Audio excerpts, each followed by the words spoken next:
Hello, beautiful people. Welcome to Beyond the Mat with me, J. Cole Yoga. So I got a red leaky eye right now because I just bent over and this button right here, one of these yoga buttons, flew up and just cracked me right in the eye as it was open. And you know those little things in the back, the little scrunchy, squeezy pieces that just caught me right in the eye. And so that's what's going on. If I wipe my eye a few times, that's why. And if I keep looking at myself over in the preview screen, that's why. And today I want to talk about, and I'm standing, as you noticed, it might be a little hint. What do you stand for? So I have 6 things that I've written down on my notes here. So speaking truth, good nutrition, yoga, of course, meditation, community, and sustainability. And I think everybody should probably know what they stand for in life. If someone ever came up and asked you, you kind of have this like this kind of like code, like a moral code in your mind that's been created by you and not created and influenced by the rest of the world around you, by you yourself. You take the time and you sit down and you say, okay, what do I stand for? What do I believe in?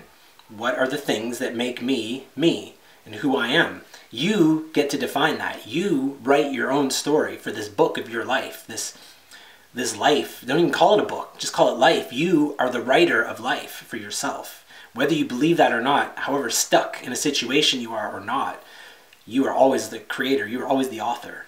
And so just to go over these points a little bit. So number 1, speaking truth, speaking my truth.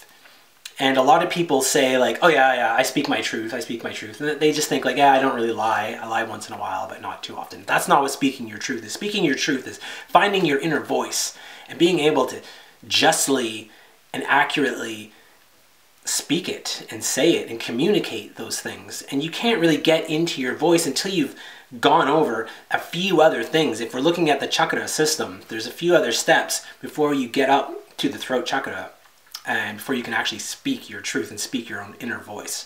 And I guess the thing right before speaking your inner voice is the heart awakening, which I just did a video on, and you guys can check on the site for that, or on the YouTube page here. Speaking your truth.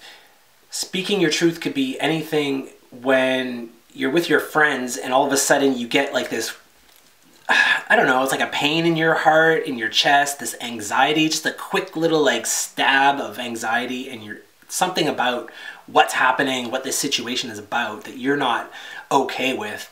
And a lot of the times people just, they just cover it up and ignore it and just go with the flow. And next thing you know, they're all getting arrested for fucking joyriding and doing donuts in the snow in a parking lot or something stupid, you know, like when originally they just wanted to go to the store and not do the donuts. That's never happened to me. It happened to some friends of mine. And they did get in a lot of trouble for doing the donuts in the snow in a parking lot, of all things. Like, you're not hurting anybody. It's a snowstorm. It's a parking lot. I mean, come on. Cops are just out to, like, mess with people sometimes, I guess. Speaking your truth can be obviously telling the truth, which is very important. I know little white lies slip through once in a while to protect your friends and to protect emotions and feelings and all. And we're not talking about that. We're talking about the big things, the big lies. What are the big lies? I don't even know, because I've been speaking my truth for so long now. I don't even know how to lie anymore. I can't even lie to save my life. I can't even lie to get a job. I was at a job interview the other day, and I don't know, they asked, where do I see myself within the next year or the next 5 years? And I just totally laid it out on the line, like exactly what I feel inside, my truth. I speak my truth all the time. And I just said, like, look, this is exactly where I would like to be. And that wasn't the right answer. And the interviewer told me at the end, he said that was the wrong answer. The answer we were looking for was, I plan on being right here working for you guys. And I totally didn't. I mean, I saw it as like a small stepping stone. It didn't even come off as one of those kind of jobs where anyone would ever work there for more than like 6 months. It just doesn't seem like that kind of a position. And I guess that reverberated back and spoke to me saying like, why are you even applying for places that want you there for a year when you know you're not going to be here for a year? You know you're not going to stick around.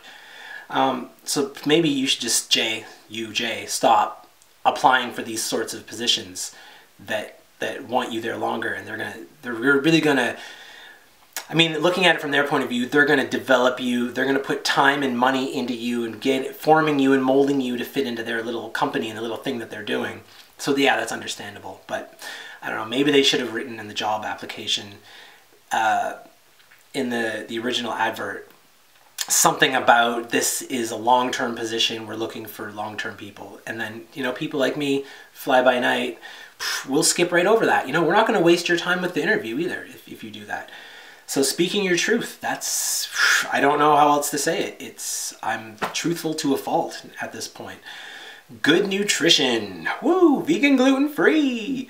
I just read some convincing articles about how plants have feelings and how plants are going to soon have a way of communicating with people, in the sense that we'll be able to understand their feelings and emotions and things like that. So being vegan is definitely going to be taking a lot of changes within the next 5 to 10 years. And all the people who are vegan are going to become fruitarians, they're being called, because the fruit develops off of a tree for the one purpose of protecting the seed, so that the seed doesn't get destroyed before it's time to drop and hit the ground. Then the fruit obviously rots, melts away, and then the seed lives in that fruit rot with the sugars and the water and everything, and can sprout from that and grow its roots down and grow another tree. Yeah, good nutrition. So eat healthy, eat well. All of the molecules that you put into your body is a factory of molecules itself. You are all chemicals, and it's just a reaction going on right now. It's getting a little hot down here. You are just like a reaction, and whatever you put into your body is going to affect your body. So it doesn't matter what it is, if it's a peanut butter that has too much oil in it, it's going to affect your body in some way or other. And anything, just any molecule at all, anything you put into you is going to change your molecular structure. It's going to affect not only the way that you feel inside, it's going to affect your brain and the way that you think about things and the way that you react to certain situations that come up. You're going to definitely react a little differently depending on the things that you put in to affect this machine. It's like having a computer that you're loading software into. You're feeding it software, and then it then reacts accordingly to the software you've put in. And food and eating is definitely no different. I know I do a lot of technology analogies, but that's because I lived in the world of technology for so long before I finally broke free from sitting at a desk all day, every day. That is totally not my thing anymore.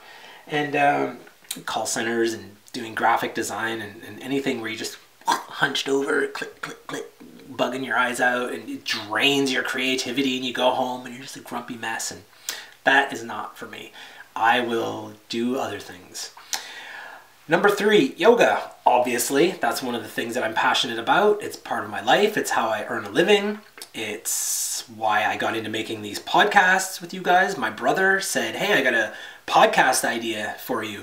Call it Beyond the Mat. And you're not on the mat, you're not talking about yoga, but you're still talking about your weird podcasty things. I've had other podcasts in the past, and it was totally my little brother's idea. And I don't know, 3 months later, here I am, 6 months later, actually, here I am doing the damn thing. So yeah, yoga is definitely a big part of my life. My life. Your life might be something different. Your life might be pizza. Your life might be cats or dogs or something like that. I don't know what your life is going to fill in that blank with. Number 4, meditation. This all ties together with everything that I'm interested with, my whole lifestyle and everything that I'm about and this whole culture. So yes, I meditate every day. Every morning I wake up and I do a 15 to a 30-minute meditation. And it's just become a part of my life. I love meditation. It gets my head straight. It allows me to just not wake up with a rushed head full of storm and turbulence and just run right out into the world and start watching Russell Brand videos, getting me all worked up on Facebook or on YouTube, and getting all back into the whole life of things and the grind of the life.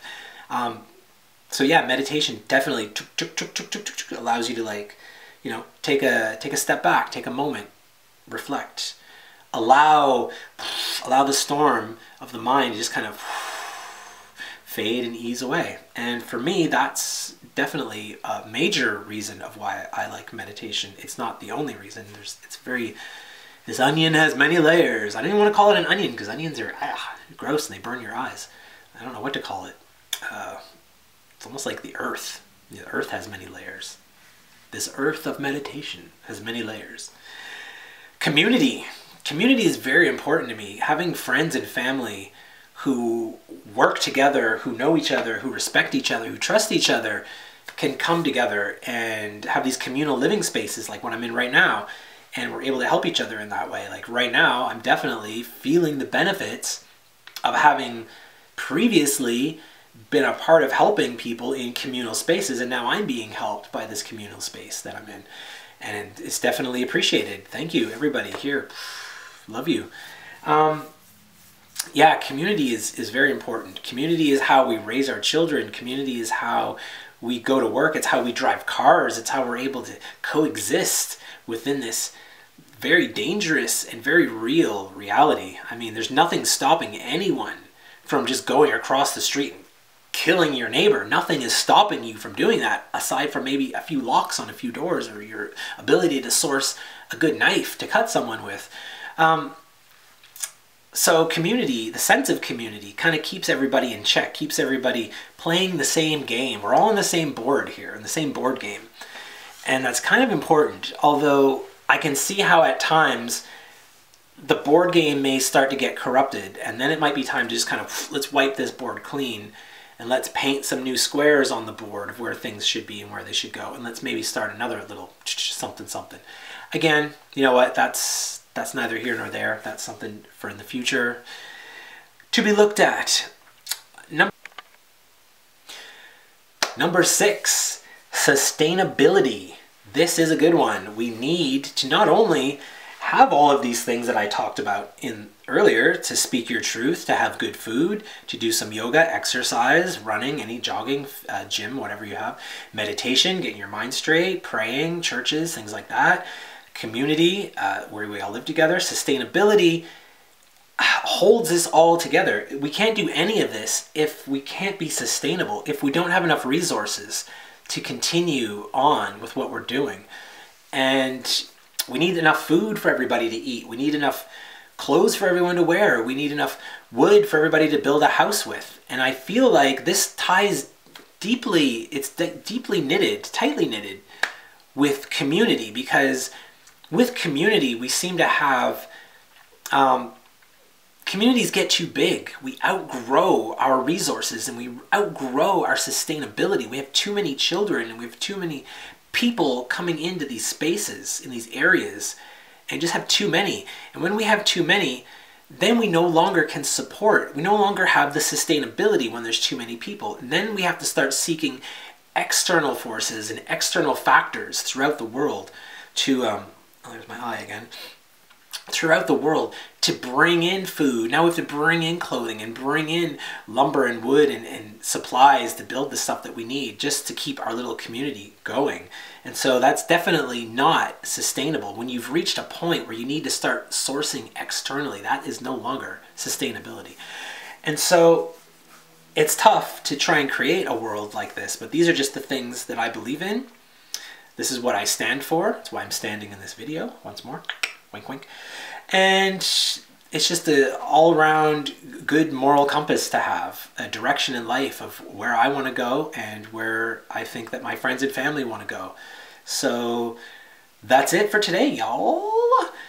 If you like these videos, please subscribe. Subscribe to the YouTube channel. Like the Facebook page. If you're really crazy, click on the Patreon link. It'll be here or here, I don't know where.